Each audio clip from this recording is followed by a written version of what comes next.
Hello everyone. तो आपका स्वागत है मेरे चैनल एस्पायरेंट्स यूपीएससी आईएएस में। आज मैं आपको 10 मार्च 2022 के द हिंदू का एनालिसिस देने वाली हूं। तो चलिए शुरू करते हैं। फर्स्ट पेज पे है overthrowing Ukraine government is not our goal says Russia. Russia ये कह रही है कि ओवर थ्रोन करना यूक्रेन की गवर्नमेंट में ये उसका कभी भी गोल नहीं था, ठीक है। और वो प्रेफर करना मतलब उसका प्रेफरेंस है कि वो अचीव करे कीव न्यूट्रल स्टेटस को थ्रू टॉक के थ्रू भी करना चाहती थी। वहाँ के फॉरेन मिनिस्ट्री ने बोला है ये चीज़, ठीक है। तो ये यूक्रेन और रशिया के रिलेटेड न्यूज़ है, रशिया के रिलेटेड न्यूज़ है। नेक्स्ट देखते हैं। Cabinet nod for new firm to monetise land asset, ठीक है। यूनियन कैबिनेट ने अप्रूव किया है सेटअप करने के लिए न्यू गवर्नमेंट ओन्ड फर्म को और पूलिंग मोनेटाइजिंग सोवरेन और पब्लिक सेक्टर लैंड एसेट को। लैंड पूलिंग का कल भी हमने पढ़ा था, पर वो डीडीए से रिलेटेड था। National Land Monetization Corporation (LMNC) is being formed with the initial authority, share capital of 5,000 crore and paid up capital of 150 crore. अब ये जो प्रपोज हुआ है, ठीक है, बजट में, वो क्या अनाउंस किया है 2021 और 22 में। ये इंक्लूड करेंगे एम्बिशियस नेशनल मोनेटाइजेशन पाइपलाइन को, जो गार्नर करेगा रेवेन्यू को पब्लिक एसेट से। तो इसमें बस इतना ही पढ़ना था। आगे देखते हैं। आप एडिटोरियल वाले पेज पे आ जाओ। एडिटोरियल वाले पेज पे ये है कि an unnecessary war and its grave portents, ठीक है। ये उससे रिलेटेड है, वॉर की सिचुएशन जो हो गई है कीव में, और ये सब उससे रिलेटेड है। ये एक बार रेफली पढ़ लीजिएगा। दूसरा है water management need a hydro social approach, ठीक है। अब इसमें क्या है, इसमें ये देखिए, जो ग्लोबल वाटर सिस्टम प्रोजेक्ट है वो लॉन्च हुआ था 2003 में। ये एक जॉइंट इनिशिएटिव था। किसका जॉइंट इनिशिएटिव था? दो इसमें जॉइंट इनिशिएटिव में इंक्लूड थे। एक था ESSP और दूसरा GEC। फुल फॉर्म क्या है ESSP का? अर्थ सिस्टम साइंस पार्टनरशिप, ठीक है, और ग्लोबल इन्वायरमेंट चेंज। ये दोनों प्रोग्राम थे जिनका ये जॉइंट इनिशिएटिव था। और ये एक ह्यूमन इंड्यूस्ड ट्रांसफॉर्मेशन की बात करी गई थी इस वाले में, ठीक है, कि जिससे क्या हो सके कि अर्थ सिस्टम और सोसाइटी के लिए जो फ्रेश वाटर है उसका इम्पैक्ट क्या है अर्थ सिस्टम में और सोसाइटी में, उस चीज़ को दर्शाने के लिए। और ये भी फैक्ट है कि जो फ्रेश वाटर रिसोर्स है वो स्ट्रेस में है, और प्रिंसिपल ड्राइवर जो हैं उसमें ह्यूमन एक्टिविटीज़ और उनके वेरियस फॉर्म्स को माना जा रहा है, ठीक है। फ्रेश वाटर और वाटर वैल्यूएशन के लिए 4th असेसमेंट रिपोर्ट आया था 2007 में। वो इंटर गवर्नमेंटल जो panel on climate change IPCC से रिलेटेड सबने पढ़ा होगा, उसने रिपोर्ट निकाली थी। और उसमें हाईलाइट किया गया था लिंक। कौन सी लिंक हाईलाइट की गई थी? सोसाइटल वनरेबिलिटी और मॉडिफिकेशन ऑफ वाटर सिस्टम को लेकर के उसमें लिंक बताया गया था, ठीक है। और ये एक ग्लोबल एस्टीमेट था जो गैप दिखा रहा था डिमांड और सप्लाई की। डिमांड कितना और सप्लाई कितनी हो रही है फ्रेश वाटर की, और वो अभी बढ़ के 40% हो जाएगी 2030 तक, ठीक है।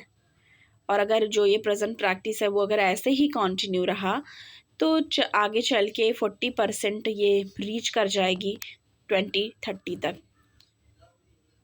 और यहाँ पे SDG की भी बात की गई है। SDG की बात sustainable development SDG on water availability और सैनिटाइजेशन फॉर ऑल बाय 2030 बात की गई है। SDG 6 की बात की गई है।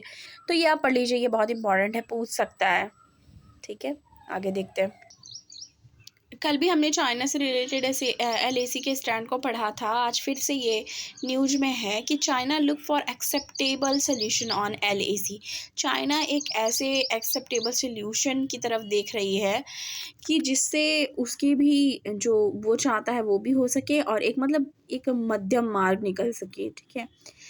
देखा, इसके लिए जो मिलिट्री लेवल टॉक चल रहे हैं। और आप ये देखो कि चाइना ने वेडनेसडे को बोला कि वो होप कर रही है कि जो मिलिट्री लेवल टॉक है इंडिया के साथ वो मूव फॉरवर्ड जाए, आगे जाए, और लॉन्ग रनिंग नेगोशिएशन हो पाए जो डिसएंगेजमेंट है LAC को लेके, ठीक है। और एक एक्सेप्टेबल सल्यूशन मिल सके दोनों साइड की तरफ से, ठीक है। क्योंकि दोनों साइड की तरफ से अगर मिलेगा सल्यूशन, दोनों की ज़रूरतों को ध्यान में रखते हुए, तभी एक्सेप्ट किया जा सकेगा।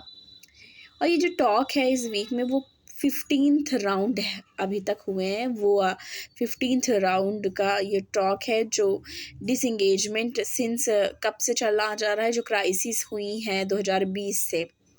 और ये जो फोकस है वो पेट्रोलिंग पॉइंट 15, ठीक है, वो पेट्रोलिंग पॉइंट 15 जो हॉट स्प्रिंग्स में है उसको लेकर, उस एरिया को लेकर के ये बात चल रही है।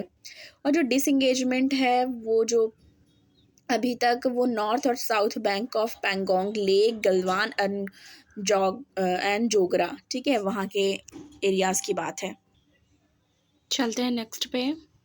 इसमें है रसिया की प्रेशर ऑन यूक्रेन सिटीज़। तो इसमें क्या है कि आप ये देखो कि जो यूक्रेनियन फोर्ट्स हैं, ठीक है, वो ब्लास्टरिंग डिफेंसेस से जो की सिटीज़ हैं, वेडनेसडे रशिया के जो advance faltered and met fierce resistance हुआ है सम एरियाज़ में, उसको लेके ये लोग ऐसे देखो यहाँ पे एंटी टैंक वेपन लेकर के मतलब सेव करने की कोशिश में लगे हुए हैं, ठीक है। रशियन जो फोर्स है वो एक एडवांस जो एरियाज़ हैं कुछ वहाँ पे एडवांस स्टॉप्ड सर्टेन एरियाज़ में, कौन कौन से एरियाज़ में की है स्टॉप, इसमें इंक्लूड है कीव, ठीक है, Kyiv by fierce resistance than expected from Ukrainians, ठीक है। तो ये भी ऑल अबाउट रशियन यूक्रेन है। नेक्स्ट देखते हैं। आप लास्ट में जब प्रीलिम्स के 1 मंथ पहले, तो ये जो IR की आती है 365 में आती है विज़न की, या फिर कोई भी IR की शॉर्ट जो मार्केट से करंट अफेयर बेस्ड होता है, वो आप लास्ट में लेना। और पूरा जो रशिया और यूक्रेन का जितना भी कॉन्फ्लिक्ट और ये सबसे रिलेटेड वो दिया रहता है, कोई भी कंट्रीज से रिलेटेड ऐसा होता है तो उसको एक बार लास्ट में पढ़ लेना, तो उसमें सारी चीज़ें आपको एक साथ मिल जाएंगी। नेक्स्ट देखते हैं। इसमें ये है soaring energy price could hurt growth consumptions warn SNP।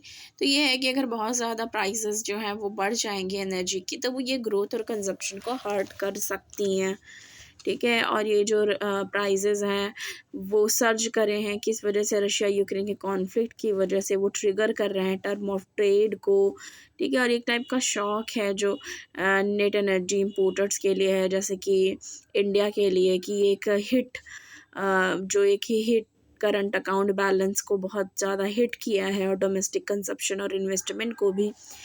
तो ग्लोबल रेटिंग जो है S&P की ग्लोबल रेटिंग, उसमें उन्होंने बताया, और हायर रिटेल इन्फ्लेशंस जो है वो स्ट्रेन मॉनेटरी पॉलिसी और उसको डैम्पन करने के लिए।